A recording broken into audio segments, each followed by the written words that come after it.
देखिए question number 12 में आपको बोल रहा है the displacement of a moving object in given interval of time is zero. ठीक है, किसी इंटरवल ऑफ टाइम में डिस्प्लेसमेंट कितना गिवन है, जीरो है। अच्छा एक बात बताओ, डिस्प्लेसमेंट जीरो कब होता है? जब बॉडी जिस पॉइंट से चलती है उसी पॉइंट पे आ जाती है। मतलब इसके एग्जांपल देखिए मान लीजिए कि कोई बॉडी है, वो पोजीशन ए से चली, पॉइंट ए से चली और कहाँ गई, बी पे। ठीक है, तो डिस्प्लेसमेंट कितना हुआ, मान लो ए से बी गया वो 2 मीटर्स। ठीक है, ये इस डायरेक्शन में गया, तो जो वेक्टर ए बी होगा वो कितना, भाई डिस्प्लेसमेंट क्या होता है, वेक्टर होता है ना, तो ऊपर मैं वेक्टर लगाऊंगा।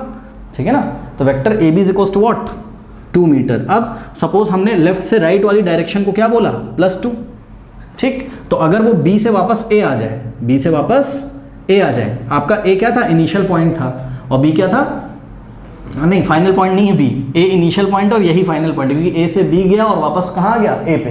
तो अब हाँ, तो समझे ना, उल्टी डायरेक्शन में जब वेक्टर लिखोगे, भाई डिस्प्लेसमेंट वेक्टर होता है ना, तो ये ऑपोजिट डायरेक्शन में जब वेक्टर लिखोगे तो ए बी की जगह आपको क्या लिखना पड़ेगा, बी ए।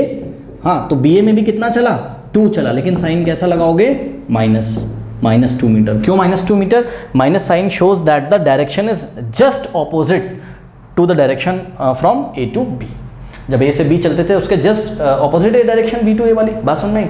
तो अगर हम आपसे बोलेंगे भाई व्हाट इज द रिजल्टेंट, इन दोनों का रिजल्टेंट कितना आया, ठीक है, मतलब ये वाले और ये वाले वेक्टर का मतलब दोनों डिस्प्लेसमेंट का वेक्टर सम कितना आएगा, 2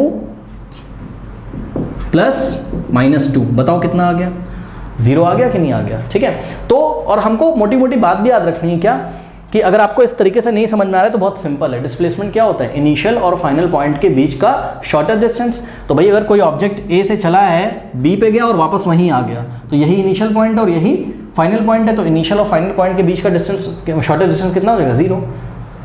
समझे ना, कोई डाउट है?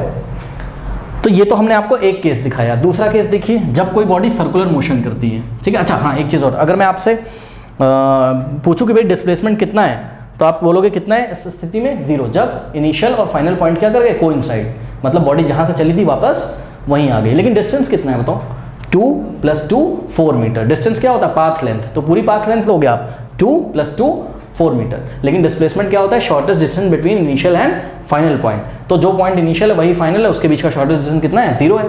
ठीक है, इसलिए डिस्प्लेसमेंट कितना हो गया, डिस्प्लेसमेंट भी हम नहीं बोलेंगे, डिस्प्लेसमेंट का मैग्नीट्यूड कितना हो गया, 0। ठीक है, चलो बहुत बढ़िया। अब देखो, जैसे मान लो कोई सर्कुलर पाथ पे कोई बॉडी चल रही है, ठीक है, ये पॉइंट P से चली और वापस घूम के कहाँ आ गई, पॉइंट P पे। देखो अगर P से चलती और Q तक जाती, केवल P से चलती और Q तक जाती, तो ये जो आर्क का लेंथ है, ये वाली जो बाउंड्री पे लेंथ है, ये क्या हो जाती है आपकी डिस्टेंस, और डिस्प्लेसमेंट क्या हो जाती, P से Q का शॉर्टेस्ट डिस्टेंस।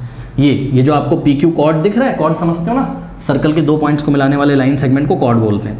ये जो कॉर्ड है ये क्या है, डिस्प्लेसमेंट को बता रहा है, डिस्प्लेसमेंट के मैग्नीट्यूड को। लेकिन ये जो आर्क का लेंथ है, ये जो आर्क है, ये जो घुमा हुआ ऐसे कर्व वाला जो पाथ है, ये जो पाथ लेंथ है, ये डिस्टेंस को बता रहा है।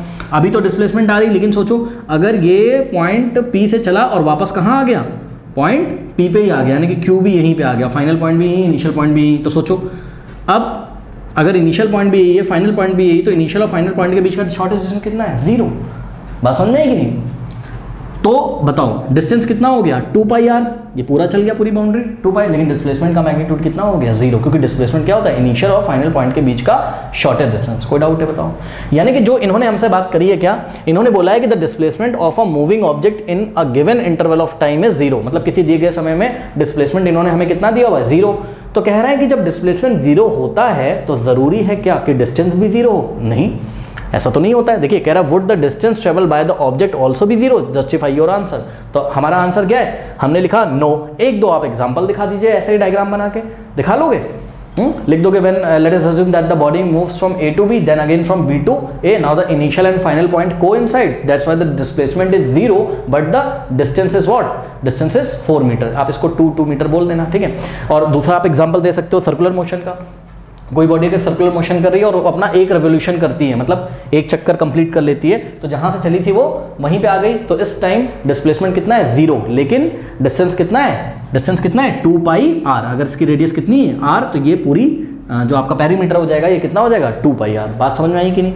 तो हमने यही लिखा हुआ है आंसर में, यहाँ पर देखिए हमने कहा no, though the moving object come backs to its initial position the distance travel is not 0 but the magnitude of the displacement is 0। बात समझ में आई कि भाई आपका स्टेटमेंट क्या है, गलत है, नो। इसका हमने जस्टिफिकेशन क्या दिया, जस्टिफिकेशन में हमने 2 एग्जाम्पल दे दिए और क्या बताया, हमने ये बता दिया कि जब कोई मूविंग ऑब्जेक्ट कहाँ जाता है, back to its initial position, तो इस कंडीशन में क्या होता है, हमारा क्या होता है बताइए, मैग्नीट्यूड ऑफ डिस्प्लेसमेंट तो 0 होता है, लेकिन डिस्टेंस ट्रेवल इज नॉट 0। तो जरूरी नहीं कि डिस्टेंस ट्रेवल 0 हो जाए। और एक बात बता दूं, डिस्टेंस ट्रेवल कभी 0 नहीं होती है। डिस्टेंस ट्रेवल एक स्केलर क्वांटिटी है। अगर कोई ऑब्जेक्ट मूव किया है तो पक्का डिस्टेंस होगा, ठीक है। जब कोई ऑब्जेक्ट रेस्ट पे होता है तब डिस्टेंस 0 होता है, और जब ऑब्जेक्ट कोई मूव किया है तो पक्का डिस्टेंस तो होगा। डिस्प्लेसमेंट 0 हो भी सकता है और नहीं भी हो सकता है। बात समझ में आई कि नहीं? कोई डाउट है बताइए इसमें?